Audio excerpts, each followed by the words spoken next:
mauunawaan. Salamat, Joey. Ikaw ang aming bida. Salamat, Joey. Ika'y pag-iinggan. Salamat, Joey. Ika'y mauunawaan. Salamat, Joey. Ikaw ang aming bida.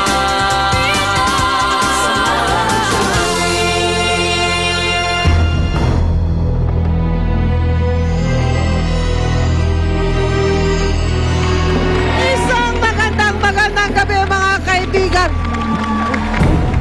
Bakit ganyan na set natin? Partner, Ano ito? huwag masindak! Bakit? Ba't ako masisindak? Hindi nga, dapat nga, huwag tayo.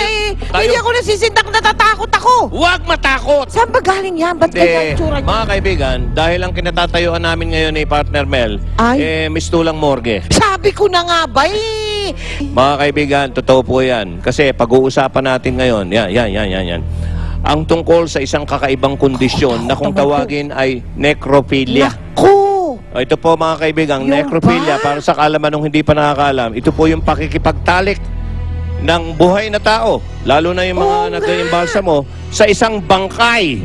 At mamaya rin, makakausap natin mismo ang isang necrophiliac o yung taong nakikipagtalik. Meron pa kang appeal sa kanya yung mga patay. Ako Gano'n. naman. Mm. Naku, dapat nga abangan yan. Ah. Pero Pards, kung bawal o hindi tanggap ng ating lipunan, ito ang kung tawagin necrophilia. Necrophilia, oo. Di ba? Alam mo ba na may mga lugar po sa mundo na isinasagawa ang pakikipagtalik sa patay. Ayon na rin yan sa kanilang kultura at paniniwala. Katulad na lamang ng dating paniniwala, ito, totoo to, ng isang grupo ng mga tao sa isang lugar na Isang bansa, ibig mo sabihin. isang lugar, naniniwala sila na para mahanap daw ng isang namatay na babaeng birhen, Oh. babaeng birhen ang katahimikan o peace Oh. sa kabilang buhay na pupuntahan niya, Aha. kailangan may lalaking makipagtalik sa babaeng birhen na bangkay na ito. Dapat Paniniwala makay na nila.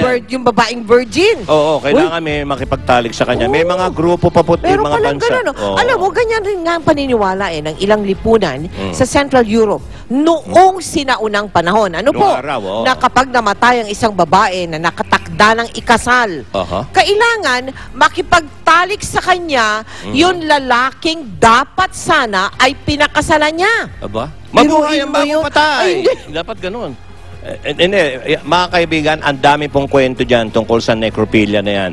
Pero umpisa pa lang to, Kaya abangan nyo mamaya ang buong kwento ng mismong necrophiliac na Yes. nagpaunlak.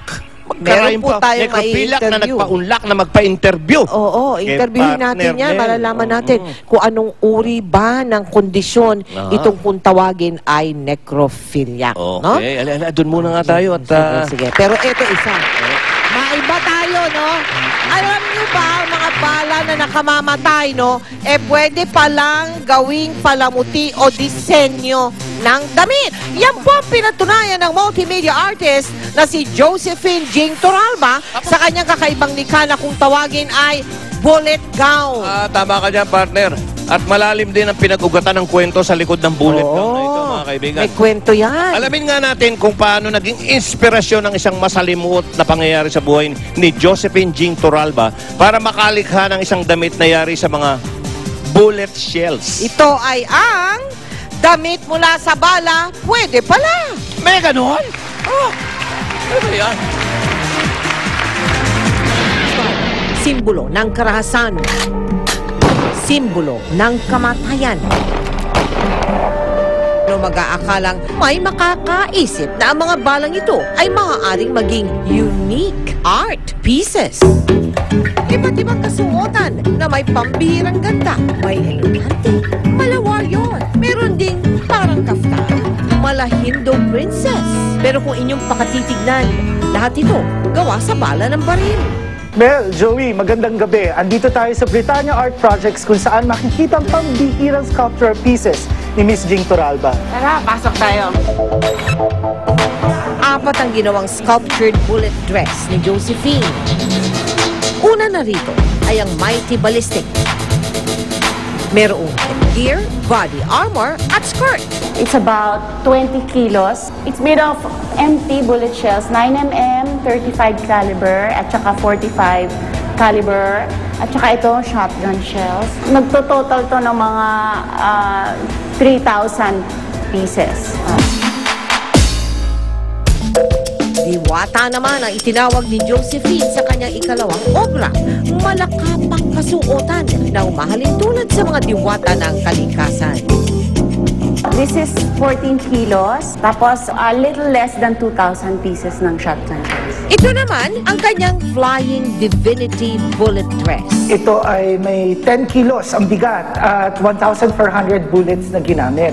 I get my inspiration also from Oriental armor. At ang pinakahuli pero ang pinakamadetalye sa lahat ay ang kanyang bullet wedding dress. The inspiration I looked into here is the Spanish colonial. Yung ginamit ko dito na materyales, mga 4,000 shells. Yung sa supply, nakita ko sa bahay kasi yung may shells doon yung husband ko. And then I also asked my friend, a good friend of mine who does skeet shooting, and she gave me the supply of the shotguns, shells. Ang body armor bullet dress na una niyang natapos ay kanyang isinuot at inirampa hindi sa catwalk kundi sa buong Maynila. Punta akong Quiapo, nag-LRT ako, nag-bus, nag-jeep sa Luneta. I want people to critically reflect about violence, death, and our identity. Niyo bang may masamang karanasan sa baril si Josephine? Last 2007, my father was murdered with a gun. I just felt I needed to work with something that would address this. So one day, I saw some bullet shells at home, started just working with them. Ngunit sa tuwing inahawakan niya ang mga bala, naaalala niya ang brutal na pagkamatay ng ama. My husband, whose hobby is also shooting, and he said, maybe you can do some shooting too. The first time I shot the canvas, it took me about 2 whole minutes. So there was this distinction between the intention and the weapon or the material.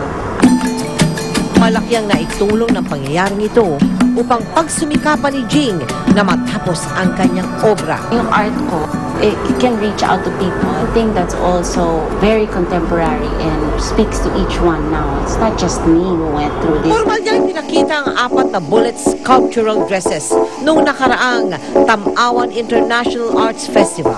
Dito, hinangaan ng lahat ng artist ang metikulosong pagkakayari ng kanyang mga obra. I'd like to pose the question, how do we see violence? How do we see ourselves as Filipinos? Sa kabila ng hindi ka nais-nais sa pangyayari, isang napakagandang obra naman ang nalikha ni Josephine.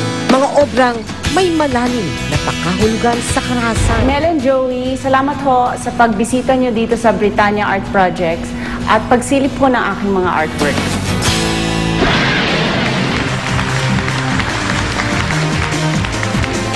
Sa ngayon, mga kaibigan, para sa inyong kaalaman, nasa Cairo, Ehipto, Egypt, sa Egypt. ang bullet gown na ito ni Josephine Jing Turalba para sa 12th Cairo Biennale, isa sa pinakamalalaking international art show sa Middle East kung saan kasali sa mga exhibits yung gawa niya. Oh, congratulations sa iyo, Josephine. At sana, dumami pa yung mga taong katulad niya na hindi lamang kayang lampasan yung isang mapait na karanasan, kundi makalikha pa at may silbing inspirasyon yung mapait na karanasan para maglikha ng isang magandang bagay. Okay, samantala mga kaibigan, bakit daw malabong kausap tayong mga Pinoy? Ikaw lang, Aba, bakit? hindi, magugulat ka. Aba, iisa-isahin natin yan kung bakit sa ating siyeteng-siyete. Ay, siyeteng-siyete na pala. Huwag kayong aalis dyan. Makikipag-syetehan sa inyo si Joey De Leon sa pagbabalik ng Mel and Joey.